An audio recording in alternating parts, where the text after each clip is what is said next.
I think I'm going to throw a random multi on this, because why not? Maybe we'll pull another bond, but for those of you who stayed to the end, you get a multi and you're going to watch me get shafted. But anyways, guys, hopefully you guys have an amazing day, and peace.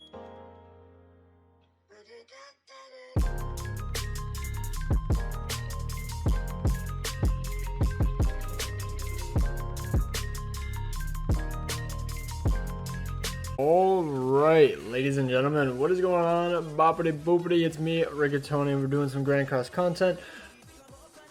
I'm just going to do it right now. Should we summon for Purgatory Bomb when he drops? I know I've already done one, but I'm going to do another one because I also left out on some stuff. So, regarding the fact that if you don't have Arthur, should you still summon on Purgatory Bond's banner? Well, let me just show you one thing. Yes, because there is a slight change on the global version. There's not going to be Creation Diane. There's not going to be Lilia. There's not going to be Mono. And I think that's actually the only changes. I think we have Green Arthur. Who else was the difference? There was Red Liz, but she's also on here. There's Shin. Green Shin, and then there's one other unit that I just cannot remember who else it is. But so in terms of banner, we have the better banner now. It's freezing because my JP is super laggy. What's going on? Okay, and then it is 4% rate, so it's obviously pretty rated up, I guess, even though I wish we would just have one less vest unit and it would be 0.5 for each vest unit. I think that would be better in my opinion. But still, a chance to pull Escanor, Lost Vein, King, Chandler, Ludo. Okay, one second, I have to do something. Alright, ladies and gentlemen, I'm back. Hopefully that helped the lagging problem. It looks crispier. So yeah, should you summon even if you don't have Red Arthur? I honestly think you should, because Red Arthur's gone anyways. I'm basically just saying I think you should, because I'm just gonna throw this in the background, because there's still so much potential on that banner to get a bunch of good units. Like the one Escanor still can beat Bond. You can still win with standard Glue Eater. Did I just freeze my game? Possibly, but whatever. We'll just leave it if it did. And then also the fact that if you summon on the Bond banner, you get point loyalty rewards for random stuff like anvils and stuff, I believe. And then you also get the Fever rewards, which give you Fever tickets. So that way you can summon on the Fever banner, and then there's a chance to get Green Gother. There's really not any other massive unit I guess you would need, but I mean, I guess there's also other units for Boxy, and also, yes, we crash. I'll be right back. Alright, ladies and gentlemen, we're back, and we got SR Slider. Cool. So what I was talking about is the Fever banner. So this banner right over here, every single time you do a multi on the Bond banner, you get 11 points out of 490. You can only go up to 490. You cannot get any more. But you get 5 free multis, or I guess 5 multis are not really necessarily free. And they increase your drop rate on this banner right here, on this banner by 5%. So you get an 8% chance to get an SSR. You could get Roxy, you could get Green Goth, you could get Osmond Hawk, a Blue Dairy, which is what I want. I need Green Melly, Green Demon Melly, he's also really good. And yeah, also guys, I'm just gonna say this right now, don't summon for Osmond Hawk, horrible unit. Even though those two are on it, it's just a bait, because in my opinion, this is another thing on why I think you might not want to summon if you like the units for Ragnarok, because I saw Nip Marble post a tweet about 2-3 hours ago. By now I was gonna make a video on it, and then I was like, oh, it's just the exact same video, so I'm not even gonna do a video on it. But they said that Ragnarok is coming very, very soon.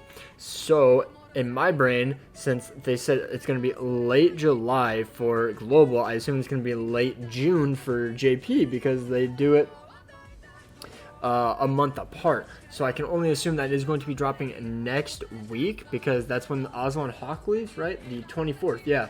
So the 25th, I'm assuming, is when Ragnarok drops, hopefully on JP. I'll probably have about 500 gems by then, so that's pretty good, I guess. Won't be doing a full rotation unless it's 600, but whatever. So yeah, that's one downside on if you want to get the Ragnarok units. You might want to just skip out on Bond, so that way you can just get, you know, a whole extra month to save up for Ragnarok. But then again, it's like you're losing out on the one, you're losing out on Chandler, you're losing out on all these amazing units like MK2, Sariel, Tarmia, Ludo. But if your main PvP team is fine and you're still bodying fools, then honestly you could definitely still skip this banner and be fine.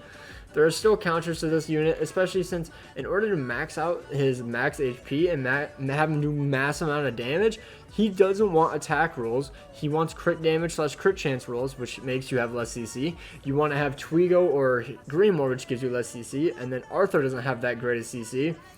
And then the other units, you know, it could be like the One or Red Easton, or even like Greenmore and Twigo you could run, but that's really minimal CC, so you will definitely out CC. And then if you kill Arthur, it's basically over. Like, they just lose. Or you can run an Amelia team and just try to like freeze them constantly, but that's a lot of RNG. So yeah, I don't know about that one. But yeah, like summoning on Bond, in my opinion, is a very good usage of your resources. I'm going to be going at least 2 rotations on him when he drops next week, most likely. No proof, but just assuming, because that's when Arthur leaves. Simply because Bond is busted. Like, he's really, really good in PvP. He's gonna wipe fools. I have a few teams in mind, especially with those rules on JP right now. The one right now is every time you get a merge or rank up cards, the unit that ranked up, or the unit you rank up, gets 6 ignite stacks, and it goes like infinite. I think you can get like 10 or 12 ignite stacks. So like Keo, Ellie Hawk, I want to try Red Demon Melee when it comes to global. I want to try Escanor, like green Escanor as well as red Escanor, because green Escanor, you know, does more damage with ignites with his debuff card. So, you know, throw Henny in the back, put him on the green, go through crit team, see how that goes. Probably won't work, but whatever. There's just a lot of fun teams that you could probably do with this guy, and that is what I am here for, content and fun. So yeah, I mean, I'm not going to go over his kit because you guys most likely already know, but if you want to know how to gear him, you want him HP crit damage / defense gear, whatever you find more suitable. If you want more CC, HP defense. If you want more damage, HP crit, and then with crit chance and crit damage rolls on the attack pieces, like the top ones. It's still HP gear, but yeah. So in my opinion, this banner is one of the best banners ever made. I would highly suggest summoning, unless you really want to summon on the Ragnarok units, which we have no info on yet, but I can only assume they're going to be at least good. I was going to say decent, but I think decent is still like not good enough.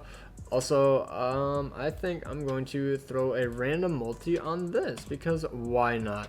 Maybe we'll pull another Bond, but for those of you who stayed to the end, you get a multi and you're going to watch me get shafted. But anyways, guys, hopefully you guys have an amazing day, and peace out. Yo! Pog! Hopefully you guys have an amazing day, and peace out.